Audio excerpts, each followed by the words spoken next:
Our first reading today is the story of the call of Samuel from 1 Samuel chapter 3. I think it's emblematic of all of us because the Lord has to call Samuel again and again and again and again before Samuel is awakened to the truth that this is the Lord calling him. So often we're deaf to the Lord's calling. We don't understand.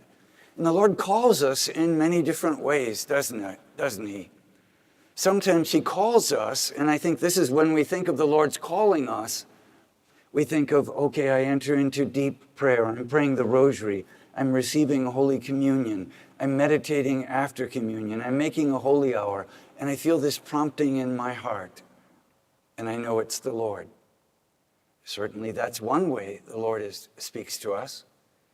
But sometimes it's our spouse or members of our family sit down and say, you know, I have to tell you, when you do such and such, it really bugs me. And then we get defensive and we say, what are you talking about? Well, let me tell you about the 10 things that you do that really bug me. Well, maybe the Lord is speaking to us in those people around us who are trying to alert us to obnoxious behavior. We don't want to hear that. Sometimes the Lord speaks to us in financial difficulties. Certainly, he speaks to us in relationship difficulties. Could the Lord be speaking to us in the midst of even when we lose a job or we experience a great disappointment? The paradigm that I would suggest that we adopt is that the Lord is always speaking to us. The Lord is always trying to draw us closer to himself. It's not to say that he wants bad things to happen to good people, but it is to say that when bad things happen to good people, we can trust on the fact that the Lord is going to bend those circumstances to change us and to mold us and to make us more to his liking. This new year is about change. It's not about changing our hairstyle or the hair on our faces or our clothes. It's something much deeper. The Lord is calling us to listen. A number of years ago, I had one of those painful revelations where it became very apparent that there were things in my life that I was not addressing. And I wrote this prayer poem that I share with you. God's gentle gaze of love. God of light, from whom nothing is hidden, lover of my soul, who desires only what is good. Draw me into your healing gaze, for I squirm before the fear of facing you, of hearing you, of being seen and known such as I am. Speak, Lord, when your servant is too busy to listen. For I cannot stop. No, I refuse to stop. My commotion and motion wrought by an overly busy brain. Yes, my eternal soul longs to rest in your radiance.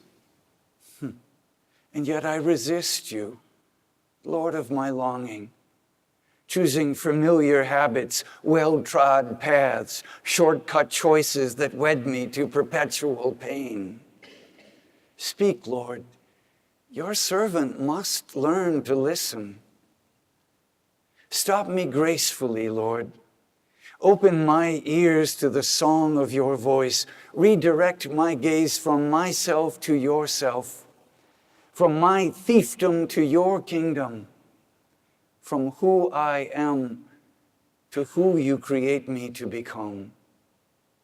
Please speak, Lord. Your servant is praying to listen.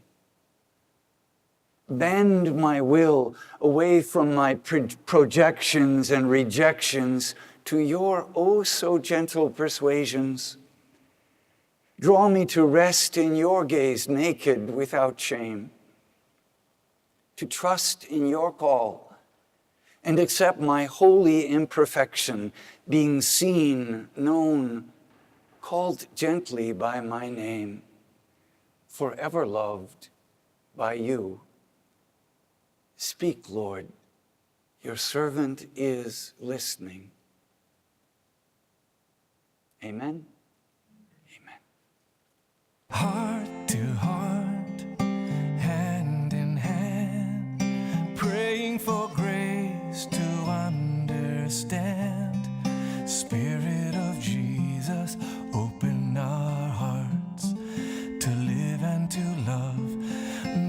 prosper.